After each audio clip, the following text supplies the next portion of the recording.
एक गांव में नमक का व्यापारी रहता था। उसके पास एक गधा था।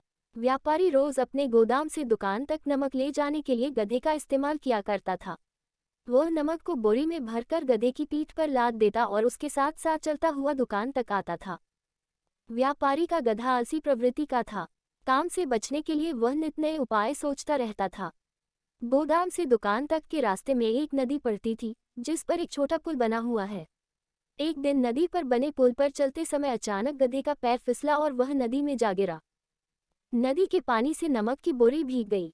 जब तक व्यापारी ने गधे को पानी से निकाला, तब तक बोरी में भरा बहुत सारा नमक घुल चुका था। गधा जब चलने लगा तो उसे बोरी का भार बहुत कम महसूस हुआ और वह खुश हो गया।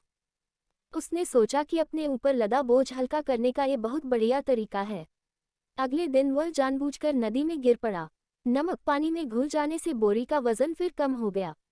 उसके बाद से वह हर रोज ऐसा ही करने लगा।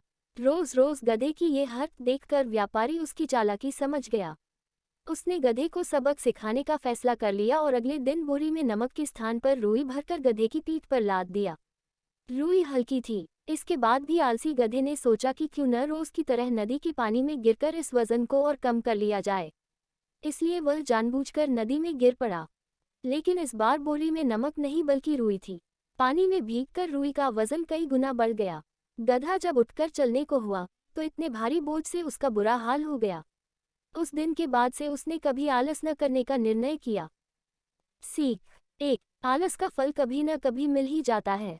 2। एक ही उपाय हर बार कारगर सिद्ध नहीं होता।